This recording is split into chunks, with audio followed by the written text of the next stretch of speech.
안녕하십니까. 현대투자연구소 송조입니다. 오늘 방송은 원래는 이제 그동안 추천해왔던 중성주들에 대해서 이제 그 브리핑 형태로 진행하려 했는데, 주가가 이제 갑자기 급락을 하면서 종목별로 과매도가 굉장히 심화가 되는 모습입니다. 그 중에서도 사실 그 카카오에 주목하고 있는데, 어제 이제 하이브에 대해서 이제 방송하면서 카카오 역시도 이제는 상승이 예상이 된다고 했는데요. 자, 오늘 이제 그 카카오 주가가 5% 넘게 이제 급락세를 보이고 있습니다. 자, 저는 이제 개인적으로 이제는 그 매도 시점이 왔다고 생각하는데, 과연 이제 어느 시점에서 매수를 해야 되는지, 매수를 해야 되는지 준비된 자료를 보면서 살펴보도록 하겠고요. 지금 화면 이제 썸네일에서 보는 것 바와 같이 지금 상황에서는 이제는 이제 용기가 상당 부분 이제 그 절실한 그런 시점이 아닌가 생각이 되고 있습니다. 전 저점이 대략적으로 한 55,000원 정도라고 보시면 되는데요. 55,000원대 정도 전후에서는 우리가 좀 물리더라도 좀 매수 관점으로 접근해 볼 필요가 있지 않을까 생각이 됩니다. 보시는 화면은 이제 그 주가와 경기와의 상관관계입니다. 예전에도 제가 이제 한번 설명을 해드렸던 건데요. 제가 이제 가장 우려하는 게 뭐냐면, 지금 여러분들 지금 그 보시는 뉴스도 그렇고 대부분의 모든 전문가들이 내년 경기가 안 좋다고 그러죠. 특히 이제 상반기에는 위기가 올 수도 있다는 얘기를 많이 합니다. 그런데 만약에 그런 논리에 대해서 확신이 있다면 지금 좋은 상품들이 많죠. 그래서 선물에서는 이제 매도 쪽 포지션, 옵션에서 이제 푼매수가 있겠고, 또 이제 인버스 상품들이 굉장히 많이 있는데, 그렇게 확실한다면 그런 어떤 그 인버스 쪽 방향성, 그 하방 쪽 방향성에 맞는 상품을 투자한다면 주가가 그만큼 많이 빠지게 되면 엄청난 또 수익을 올리겠죠. 그런데 이게 만만한 게 아니에요. 이 주가라는 게 여러분들 그 선행지수입니다. 미래 가치를 선반영하는 거예요. 그래서 경기 바닥권에서는 일반적으로 한 6개월 정도, 경기 바닥에 6개월이라든가 길게는 한 1년 정도 선행해서, 즉 이제 경기 바닥 6개월 전에 주가 바닥은 먼저 치고 올라가는 거죠. 그러니까 내년 경기가 안 좋다 하더라도 이게 커다란 위기로만 안 온다면 주가는 경기가 안 좋은데도 불구하고 오를 수밖에 없는 겁니다. 그걸 우리가 이제 감안해 보자는 얘기죠. 참고로 이제 경기 이제 그 상투 국면에서는 경기 상투 일반적으로 6개월 정도, 혹은 빠르게 올 때는 한 3개월이라고 볼 수 있는데 한 6개월 정도 보시면 될 것 같아요. 경기 상투 6개월 전에 주가가 상투를 치고 먼저 이제 빠지는 거죠. 그러면 이제 그 일반 투자가들이죠. 대중 투자가들은 주가가 빠지고 있는데 경기는 계속해서 좋아요. 그러니까 오히려 더 물타기 하거나 이제 재매수하거나 이런 경우가 이제 많거든요. 그래서 이제 경기 상투 6개월 전에 먼저 주가 상투가 온다라는 것을 이제 감안하시고, 이 논리를 어차피 이제 선행지수이기 때문에 이 논리를 감안해서 투자를 하면, 저도 사실 실전에서 많이 활용하는 건데 여러분들께서도 참고하시면은 뭐 하여튼 그 투자하시는데 많은 도움이 되지 않을까 생각됩니다. 자, 보시로 하면은 이제 미국 국채입니다. 10년 만기 국채고, 10년 만기 국채가 가장 기준점이 되겠어요. 그림 보시게 되면 이제 그 최고점이 국채 수익률 최고점이 지난 10월 22일로 기억하고 있는데, 10월 22일 날 4.232%였습니다. 4.232%에서 얼마 전에 이제 3.5%도 깨져버렸죠. 국채 수익률이 깨졌다는 것은 시장이 이제 좋아진다는 거죠. 그동안 이제 경기 불확성으로 인해서 채권 금리가 계속 오르는 겁니다. 채권은 발행하는 측에서 우리가 해석할 필요가 있어요. 발행하는 측에서 접근하시면 굉장히 쉬워요. 채권이 어렵습니다. 그러니까 발행하는 측에서 채권 금리가 낮다는 것은 발행하는 측에서 저금리를 주고라도 수요가 많기 때문에 얼마든지 팔릴 수가 있는 거죠. 반대로 이제 그 채권 금리가 오른다는 것은 경기가 안 좋기 때문에, 불확성이 크기 때문에 금리를 높이 주더라도 수요가 많지 않다는 것을 의미하죠.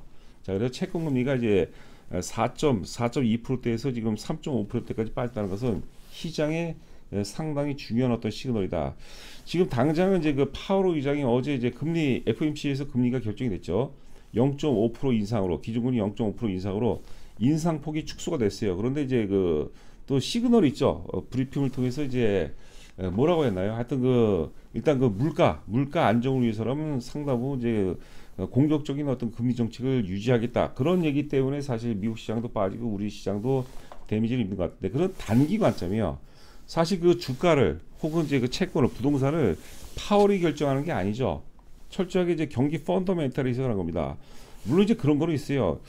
그 올해 장세 보면 이제 1월달 고점 이후에 그 주가가 이제 급락을 했습니다. 그 급락하는 원인 중에 원래는 이제 많이 올랐기 때문에 빠지는 거예요. 그런데 거기서 이제 그 금리를 금리를 이제 자이언트 스텝을 통해서 금리를 많이 올리다 보니까 이제 그게 충격을 이제 더 해준 거죠. 그런데 결과적으로 시장이 이제 안정을 찾으면 경기 펀더멘탈에서 의해서 움직입니다. 8월 의장의 어떤 의지와는 완전히 상관없는 건 아니지만 그 의지는 굉장히 약할 수밖에 없어요. 그러니까 사실 그 뭐 미국도 그렇고 뭐 우리나라도 마찬가지입니다. 그러니까 그 다음 연도 1년 후에 경기를 예측하는 것은 상당히 불가능에 가깝다. 뭐 이 정도로 우리가 좀 해석하시면 되지 않을까 생각됩니다. 그러니까 파월 의장이 제 얘기의 핵심이 뭐냐면 파월 의장의 이제 발언이 점차적으로 초기에 주가가 하락기에는 굉장한 어떤 거 불확실성, 악재 요인으로 작용했지만 시장이 흐르면서 내성을 갖추고 파월 의장 얘기 논리대로 그게 흐르는 게 아닙니다. 파월 의장 그 한마디에 어떤 그 자산 시장이 흔들린다는 것은 사실 하락하는 것, 초기 하락 과정에서 맞는 얘기지만 지금 상황에서는 이제 상당히 이제 의미가 없고 결과적으로 이제 오늘 저는 주가가 급락 역시도 이것은 단기적으로 빨리 회복한다고 봐요. 자, 그런 차원에서 오늘 제가 뭐 카카오를 준비를 해봤습니다. 자, 이제 보시면 이제 카카오인데요. 그 지금 이제 2019년 저희가 사실 카카오를 2019년도에 뭐 저희 회원분들은 다 아시고 제가 당시에 이제 그 뭡니까 뭐 신문 광고 되고 강연을 통해서 저희 회사 핵심 주력 중에서 그 카카오가 베스트였죠. 당시 그 3만 원대 추천해서 결과적으로 이제 그 2021년도 6월 달에 이거는 이제 하루에 오차도 없이 그 6월 23일로 제가 기억하고 있는데 하여튼 그 17만 3천에서 정확히 전량 다 매도를 했습니다. 이거는 이제 잘했고 그 이후부터는 제가 이제 뭐 입이 10개라도 드릴 말씀이 없을 정도로 올해 장세는 굉장히 못 봤습니다. 하여튼 그 뭐 너그러이 용서해 주시기 바라고 또 이제 앞으로 오른 장세라면 또 누구보다도 잘 또 맞출 자신 있으니까 여러분께서 많이 기대해 주시기 바라고. 자, 하여튼 그 중요한 것은 뭐냐면 미국 국채 금리가 이제 10월 22일 날 4.232% 시점에서 지금 10월 달 카카오가 이제 5만 원 미만이었죠. 46,700원인가로 제가 기억하고 있는데 하여튼 그 5만 원이 깨집니다. 그 카카오의 절대 저점과 뭐 절대 저점이 어쩐지 모르겠지만 절대 저가와 그다음에 미 10년 만기 국채 금리 4.232%하고 일치가 되는 거죠. 그러니까 본질이 그래요. 오늘 시장은 이제 많이 흔들리고 있지만 시장의 흐름을 흐를수록 결국 이제 본질의 수요가 뭐 그런 과정이 나올 가능성이 높지 않을까 생각합니다. 그래서 여하튼간에 지난 그 10월 20일 10월달 미국 국채금리 최고점과 성장주 최바닥과 거의 뭐 일치한다. 그리고 이제 앞으로 이제 채권 가격이 여기서 급등할 가능성은 무릅니다. 돌발적인 뭐 악재 요인이라든가 나온다면 모르겠지만 지금 국면으로 봐서는 성장주 쪽에 계속해서 유리한 그런 환경이 이제 제시될 가능성이 높다 이렇게 그 말씀을 드릴 수 있겠고요. 또 하나 이제 카카오 논리 중에 하나가 뭐냐면 LG 에너지 솔루션이죠. LG 에너지 솔루션이 어려운 환경 속에서도 10월과 11월달 시장을 지배했습니다. LG 에너지 솔루션을 비롯해서 2차 전지 관련주들이 시장을 지배했어요. 재생 에너지도 마찬가지고. 그런데 시장 환경이 바뀌었어요. LG 에너지 솔루션의 고점과 그다음에 이제 그 여타 그 플랫폼을 비롯한 성장주의 저점이 상당히 일치하거든요. 이것도 제가 전에 말씀드렸어요. 그래서 성장주들이 오르기 위해서는 기존의 기득권을 가졌던 그런 주도주 군들, 특히 이제 특히 이제 2차 전지 관련 중에서 이제 LG 에너지 솔루션이 대장이라고 봐야 되는데 이게 상장 초기 가격이 거의 60만 원이요. 59만 8천 원입니다. 59만 8천 원. 정확한 건 아닙니다. 제가 이제 그렇게 기억하고 있는데 그 부분에서 조정이 들어올 것이고 이 매기가 마치 그 시소의 원리처럼 시소라는 게 이제 한쪽이 오르려면 반대쪽이 좀 조정을 받아주죠. 그런 원리처럼 LG 에너지 솔루션이 조정을 받아야지만 카카오라든가 하이브라든가 이런 성장 쪽으로 매기가 집중될 것이라고 제가 말씀을 드렸습니다. 그래서 그런 부분도 그러니까 LG 에너지 솔루션이 지금 고점이 62만 9천 원인데 50만 원이 깨져버렸어요.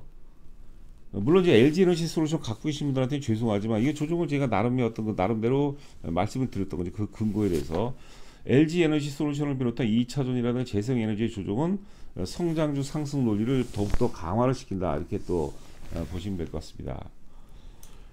자, 이제 보시는 화면에 카카오 장기 월봉 차트입니다. 과거 역사적 고점이 대략적으로 한 3만 원 정도예요. 3만 원 정도. 그리고 이제 2020년 5월 달에 이제 3만 원을 3만 원을 돌파하죠. 역사적 신고가를 돌파하면서 이제 17만 3천 원 고점까지 급등을 해죠. 급등을 해요. 대략적으로 한 5개월 정도 오른 걸 이제 기억하고 있는데요. 저 좌측에 보시면 영업이익입니다. 이 730억은 뭐냐면 2018년도 영업이익이에요. 2018년도 영업이 730억에서 2019년도 2060억. 그러니까 주가가 오를 수밖에 없죠. 자, 그리고 2020년도에는 또 더블 이상이 나와요. 4,500억. 자, 그런데 이제 보면은 2020년에서 2021년 가는 사이에 4,500에서 5,900으로 영업이익은 사상 최고예요. 증가를 했는데 영업이익 증가율이 둔화됐어요. 자, 그리고 올해 예상 영업이 대략적으로 6천억 정도 좀 넘는 것으로 나오는데 영업이익률이 이제 감소하죠. 2020년 12월, 2020년서부터 이제 2022년 사이에 영업이익 증가율은 계속 신고가를 갱신하는데 영업이익 증가를 감소합니다. 주가는 이때 굉장히 민감하게 반응을 해요. 물론 이제 사실 영업이익률이 감소한 거에 대비해서 주가는 턱없이 많이 빠졌는데 그거는 사실 카카오뿐만이 아니라 네이버가 됐든 혹은 이제 미국의 어떤 나스닥 성장들이죠. 테슬라라든가 혹은 아마존이라든가 이런 것들 빠진 거 보면은 뭐 거의 같은 흐름을 같은 어떤 하락 동조화를 이제 같이 했다고 보시면 될 것 같아요. 너무 많이 빠졌어요. 그러니까 지금 주가 수준이 2020년 5월 수준입니다. 이 카카오는 이제 대표적인 이제 플랫폼입니다. 플랫폼의 특징이 뭐냐면 이익의 질이 굉장히 뛰어나다는 것을 비해요. 이익의 질이 굉장히 뛰어나다는 거. 그러니까 또 외생 변수에 의해서 이제 외생 변수에 의해서 이제 외생 변수의 실적 흐름이 흔들리지 않는다는 것을 의미하죠. 자, 그렇다면 지금 현재 시간이 3시 13분을 통과하고 있는데 카카오가 55,500원입니다. 5.6% 정도 빠지고 있는데 5만 원 정도 대라면은 굉장히 길게 봐서는 굉장히 또 매력적인 그런 시점이 아닌가 생각이 되고, 반복적으로 말씀드리지만 오늘 급락은 제가 보기에는 좀 상당히 일시적일 가능성이 높다. 뭐 특별한 어떤 대외적인 불확실성이 없다라면 일시적인 이런 부분들은 이제 바로 좀 회복될 가능성도 있지 않나.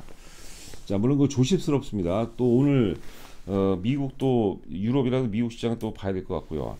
자, 이거는 제가 이제 삼성전자인데 굉장히 중요하죠. 삼성전자. 여기 말씀드리기가 좀 긴데 한 가지만 말씀드리겠습니다. 이 연봉 차트입니다. 2015년서부터 현재까지 연봉 차트가 되겠는데 2015년도에 영업이익이 64조였어요. 2016년도에 29조. 그리고 이제 2016년, 2017년에 올라간 사이에 29조에서 53조입니다. 200억에서 500억이 아니라 29조에서 53조예요. 주가가 급등해 버렸죠. 2만 원서부터 5만 7천 원까지 급등했어요. 이 무거운 초대형주가. 그런데 2017년에서 2018년도 넘어갈 때 어떻습니까? 53조에서 53조 6천억에서 58조 8천억이요. 사상 최대 영업이익인데 영업이익 증가율이 급락을 하죠. 영업이익 증가율이 급격히 둔화가 되죠. 그러니까 주가가 고점 5만 1,000원에서 3만 8천원까지 주가가 급락을 합니다. 그러니까 주가는 영업이익 증가의 급증 구간에서 주가가 급등을 하고, 반대로 영업이익은 좋긴 좋은데 영업이익 증가율이 감소되는 구간에서 주가가 많이 빠진다. 이런 것들을 우리가 좀 잘 투자하는데 실전 투자에서 많이 좀 적용해 볼 필요가 있다는 것이죠. 자, 카카오 수급을 한번 보도록 하겠습니다. 수급을 지금 보시면 외국인 수급입니다. 중간 차트, 일봉 차트 바로 아래가 이제 외국인 소진율이라는데 외국인 지분율을 의미합니다. 과거에는 30%대 중반까지 갔었죠. 자, 그러다가 이제 계속 외국인은 지금도 계속해서 팔아요. 외국인들은 지금도 계속해서 파는데 아래 기관을 보면은 채권 수익률, 앞서 미국 10년 만기 채권을 봤죠. 그때 바닥 이후에 기관들은 계속해서 물량을 늘리고 있어요. 기관이 비중을 높이는 가운데 만약에 외국인들이 순매수로 전환된다면 상당히 좀 탄력적으로 좀 상승할 가능성이 높지 않을까. 기관 쪽 입장에서는 사실 매력적이죠. 우리가 이제 바텀업 방식이라는 게 있고 톱다운 방식이라는 게 있습니다. 보통 바텀업 방식은 종목 중심의 투자인데 외국인 매매 동향은 사실 어떤 인덱스 위주고 어떤 뭐라고 할까요? 액티브보다는 팩티브 성향, 방어적인 팩티브 성향이 많거든요. 그러니까 카카오를 매도했다기보다는 플랫폼주 전반을 좀 매도한 거죠. 기관은 좀 틀리죠. 기관은 그 정도로 우리가 해석해 볼 필요가 있지 않나 생각이 되고요. 자, 지금 이제 본질은 뭐냐면 금리 인상기였죠. 주가가 무지하게 많이 빠졌습니다. 1월서부터 엄청나게 빠졌고, 그 다음에 요번에 이제 금리 인상폭이 축소가 됐어요. 그 다음은 뭐냐면, 왜냐면 이제 주식이라는 게 미래가치 선반영이니까, 선행지수니까, 그 다음에 이제 금리 인상폭 축소하면 내년에 어느 순간에서는 금리가 동결할 거예요. 인상이 안 되고 이제 동결할 겁니다. 동결되면 뭐야? 금리 인상폭 다시요. 금리 인상폭 축소가 되면 금리 동결에 대한 기대감을 갈 겁니다. 아직 이슈화는 되고 있지 않지만 그다음에 이제 내년 어느 순간에선가 이제 금리가 동결되는데 금리가 동결되는 시점이면 다시 금리 인하에 따른 기대감이 또 생길 거예요. 금리가 워낙 높다 보니까 그런 것들을 이제 선반영 과정이고 오늘 같은 경우 등락은 어떤 일시적인 뭐 내일 시장 뭐 내일 하나만도 결정되는 건 아니지만 내일 시장도 감안해야 되겠지만 이번 조정은 제가 보기에는 뭐 일시적인 조정일 가능성이 높지 않을까 생각됩니다. 자, 카카오 같은 경우는 이제 지난 그 10월 17일이었습니다. 카카오 대란 여러분들 잘 아시죠? 그러니까 최악 주가가 그 뭐 악재와 호재와의 끊임없는 싸움인데 어느 주가가 하락하는 과정에서 특히 많이 빠지는 과정에서 악재가 나와요. 악재가 초메가토프 악재가 나오는데 그 악재의 크기만큼 주가가 빠지는데 근데 카카오 대란이라는 초메가토프 악재에도 불구하고 주가가 별로 안 빠졌어요 그날. 왜냐면 매도에 대해서 상담은 이제 내성을 갖춘 거죠. 매도세가 한편으로는 이제 매도세가 상담은 소멸됐다. 그리고 이제 한 달여 동안 박스권 등락을 보이다가 장대 거래량 갭상승 제가 좋아하는 이제 갭상승입니다. 이게 돌파갭 혹은 이제 급진갭이었는데 그 저점이 이제 53,600원이에요. 그러니까 우리가 나는 반드시 53,600원 살 거야. 혹은 53,700원, 800원 이 정도 이런 생각을 가지면 안 돼요. 대략적으로 지금 이제 55,000원 정도는 이제 지금 이제 하락 여진으로 조금 무너질 수는 있어요. 그러나 우리가 이제는 한 번에 사지 마시고요. 한 번에 사지 마시고 물량을 조정받을 때마다 계속해서는 이제 박스 저점 부분이기 때문에 조정받을 때마다 지금 물량을 계속해서 좀 비중을 높여갈 그럴 필요가 있지 않나 생각됩니다. 항상 세력들은 이제 악재와 불신에 의해서 주식을 매집한다고 그런 거죠. 자, 그리고 이제 최근에 제가 가입하는 분들을 보니까 물론 이제 잘하시는 분들 계시는데 초보분들이 또 굉장히 많은 것 같아요. 뭐 1년도 안 됐다는 분들 계시고 그래서 제가 이제 가입하시게 되면 이제 안내 말씀드립니다. 어떻게 종목 구성을 해야 될지 어떤 종목을 사야 될지 말씀드리는데 어떤 종목을 사야 될지는 좀 뭐라 그럴까요? 좀 너무 구체화가 되기 때문에 사실 시간이 좀 걸리고 일단 우리가 이제 그 포트폴리오 구성할 때 유의사항을 제가 3가지 정도만 말씀드리겠습니다.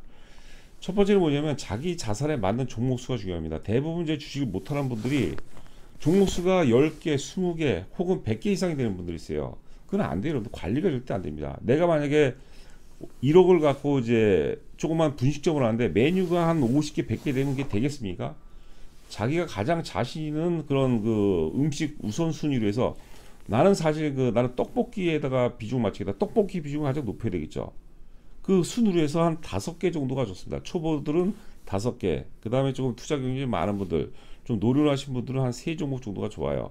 그리고 어떤 종목은 내가 1억을 투자하는데 어떤 종목은 100만원, 200만원 사는 게 있어. 이러면 안 돼요, 여러분들. 우리가 산술적으로 보면은 이제 그 5개 종목 20%씩이죠. 근데 20%씩 이러기보다는 가장 자기가 이제 확신 갖는 종목 한 30% 정도 사야 되겠죠. 30%, 20%, 20%, 뭐 15%, 15% 이런 식으로. 그런 게 좋죠. 세 종목이라면 50%, 30%, 20% 혹은 40%, 30%, 30% 이런 식으로 이제 가는 게 좋죠. 요게 이제 시스템이 돼야 돼요. 일정하게. 그럴 만한 종목이 없다 그러면 현금을 갖고 있는 게 중요하죠. 자, 두 번째는 이제 종목별 상관계수. 상관계수가 밀접한 종목은 피하는 게 좋은 거예요. 왜냐하면 내가 은행주 A은행을 갖고 있는데 굳이 B은행, C은행을 살 필요 없거든요. 그렇지 않습니까? 건설주를 사는데 현대건설을 사는데 대우건설을 사고 뭘 사고 이런 거 의미가 없어요. 상관계수가 밀접한 종목은 피하는 게 좋다는 거죠. 세 번째는 뭐냐면 가치에 기반해. 가치. 그래서 이제 뭐 여러 가지 지표들이 있는데 PBR이 가장 중요합니다. PBR이 가장 중요해요. 이게 PBR은 M&A 논리하고도 맞기 때문에 PBR이 너무 높은 종목은 너무 높고 특히 이제 주가가 PBR이 높더라도 주가가 뭐 많이 빠져갖고 다지는 종목 같은 거 그나마 좀 괜찮은데 많이 오른 종목인데 PBR이 무지하게 높은 게 있어요. 뭐 이런 게 PBR이 뭐 많게는 기본이 5배에서 5배에서 뭐 10배 이상 되는 게 있는데 이런 것들은 잘못 물리게 되면 큰일 납니다, 여러분들. PBR의 근거에서 영업이익의 급증 시점 앞서 이제 몇 가지 말씀드렸죠. 영업이익이 급증하기 직전 시점에서 사는 게 이제 수익을 가장 극대화시킬 수 있는 그게 이제 만만한 작업은 아니죠. 그러나 이제 그럴 가능성이 높은 종목을 찾아내는 것이 포트폴리오 구성하는데 가장 중요한 그런 논리가 아닌가 생각이 됩니다. 자, 저희가 지금 이제 12월 30일까지 특별 할인 행사를 합니다. 원래는 이제 6개월에 400만원, 1년에 500만원 하는데 1년에 이제 부가세 포함해서 200만원 하고 있어요. 200만원으로. 뭐 투자 금액이 이제 1억 이상인 분들은 200만원이 좋고요. 좀 작은 분들은 6개월로 하시는 것도 좋을 것 같은데 최근에 보시면 6개월로 하시는 분들이 많고 문의 전화가 좀 많이 와요. 문자로도 많이 오고 또 이제 전화로도 많이 오는데요.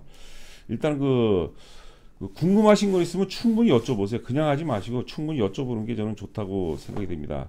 정보 제공 내용은 이제 다 한 것 같고요.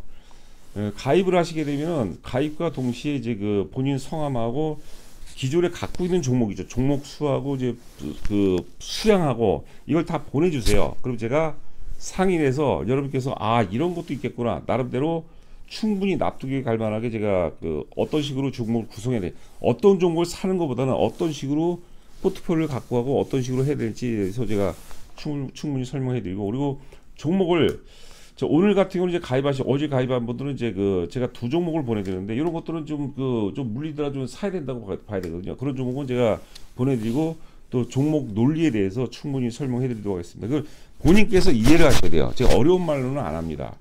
자, 저희 그 법은 계좌가 있고 아래 제 전화번호가 있는데 궁금하신 사항 있으면 문자로 주시거나 뭐 전화 주셔도 상관없습니다. 문자가 좋겠네요. 아무래도 그럼 제가 이제 편한 시간에 전화 드릴 수 있으니까. 그리고 입금하시는 분들 입금하시고 앞서 얘기한 대로 이제 그 자기 종목 보유 주식하고 그다음 종목 수량 보내주시면 제가 나름대로 최적의 포트폴리오를 구성하도록 최선을 다하겠습니다. 무조건 파는 게 아니에요. 여러분 좋은 주식은 여러분이 갖고 있는 좋은 종목 더 살 수 있는 거죠. 자, 남은 시간도 건승하시기 바랍니다. 감사합니다.